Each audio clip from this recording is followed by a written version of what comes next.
watch this guy and the free bomb already show you guys. I know that. Look at the mini map, boys. I'm in the NFL. Look at the mini map, boys. Look at the mini map. Look at here, boys. And when you think about what needs to happen in this country in terms of change, what's the first thing that you think of? Equality. That's pretty much the first thing that comes to mind, right? Like people need to be seen as equals in this world. You know, we had the place just to be recognized as a full citizen in this country, and not 3/5. The world is now seeing what we've known for so long in the culture and in the community. The one way that we can fight is obviously voting. Talk to me about what voting means to you. I hear people all the time talk about one vote doesn't matter and that voting doesn't make a difference. If that's true, why do they work so hard to suppress the black vote? Because they understand the power of the vote. And so it's time that black people collectively also understand the power of their vote. And not just on a national level, because a lot of times we only have this conversation every 4 years. People need to be very much involved in their local politics. They need to understand who their elected officials are, where they stand on issues that affect you. You need to use your vote to either support the ones that care about you and your condition, or to elect people who do. A newer initiative that we're dealing with is educating felons, right? So in the state of Texas, if you're a felon, right, if you've been to jail or to prison, but you're no longer on probation or parole, you have the right to register to vote. Another thing that was just brought to my attention is an initiative called Orange, which is happening not just in Houston, but all over the country. If you're in jail currently, during pre-trial, but you have not been convicted, like you're still in jail waiting for your day in court, you are still eligible to vote. And you said something so key. They work so hard to hope that we stay uninformed, but more importantly, to suppress the black vote.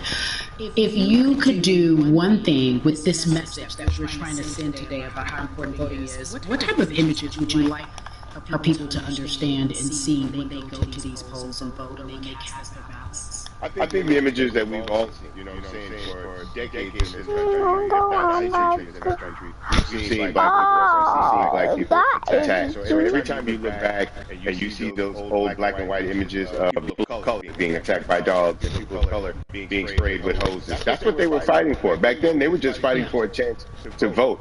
People like Martin Luther King Jr., people like Malcolm X, these people died to help us be in a position to have the power that we have now, which is to be able to cast a vote and make a decision about the people that have control over our lives. I cannot leave Max. So, I mean, if you Dude, I cannot leave Max.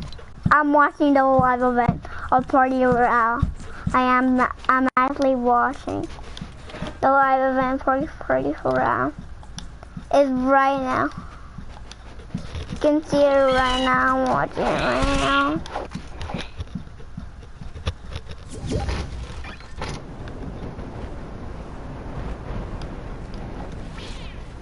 happen in the interaction. And so what happens is that in court law, it tends to lean toward the policeman's point of view. Right? In this case, we saw very clearly what happened. I think the other thing is due to the fact that everyone was at home, basically, during this time period in relation to the coronavirus, you couldn't avoid it. Right? It was on every television station, it was on every social media platform. Everywhere you turn, you were constantly hit upside the head with this message. You see in the interaction that this man did nothing to deserve what happened. That's right. That's so well said, because if you think about it, and the grant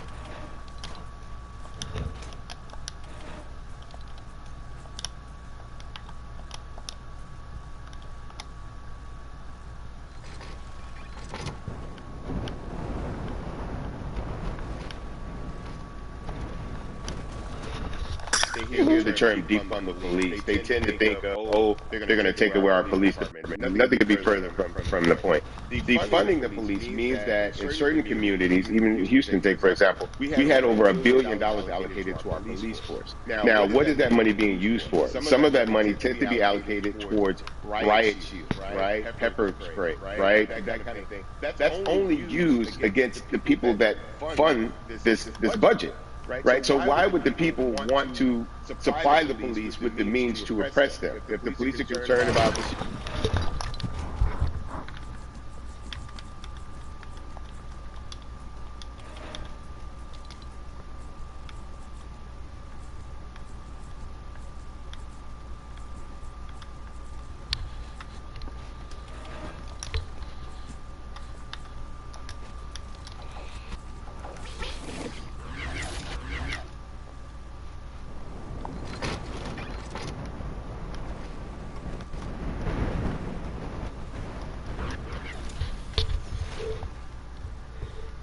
holding our leaders accountable. Talk to me about some of the other projects that you're working on. Well, right now, obviously, being a part of More Than a Vote is essential.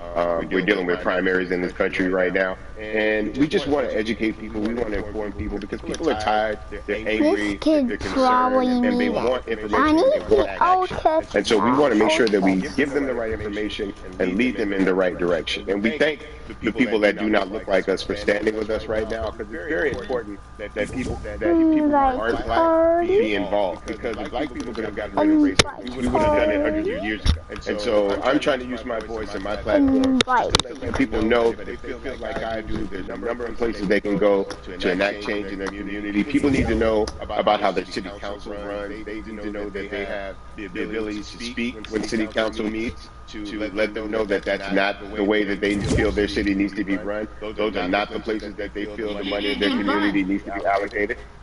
But even a step further, they can run for office in their local community. They can run for positions. Like, people act like they leave it up to somebody else. If you're upset, it's not hard to get on the school board. It's not hard to be a part of the city council. It really isn't. And depending on how small your town is, you can be a mayor. It's the power is with the people, and we need to just know that that's happening. Absolutely, and it's always been with the people. You know, if you look at Trayvon Martin's mother, Sabrina Fulton, right? She felt that there was a system of racism, a system of oppression that led to her son's death. And so what did she do? Dude, come to live event. Live event. Our own former live event. Live event. Right, started in the community as an activist, ran for an elected position, became senator, ran for another. Dude, I'm being kid. Don't. That fake kid's a fakey. He's a fake kid.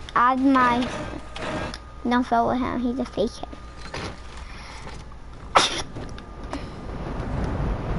What are you first?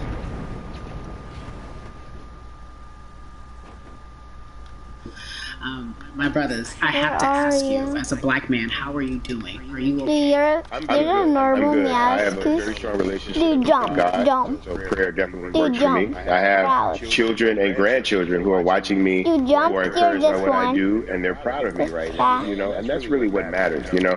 The change starts at home, you know, so as long as you have a support system that believes in what you're doing and supports you in what you're doing, you have everything you need to go out there and fight the good fight. And for those that don't, there's a community of people here to help you. So you can go to places like morethanavote.org. There are many different places that will encourage you, inform you, and they will put you with groups of people that feel like you, that are ready to take action. So no one has to go about this.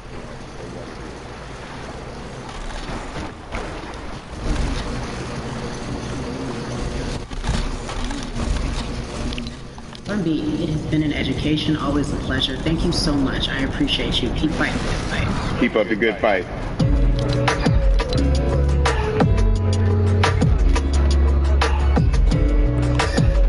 Yeah, la la. So our next guest, I have to admit, I'm a fan, but there are so many different people that we could talk to, and I thought it was so imperative that we speak with her. You know her as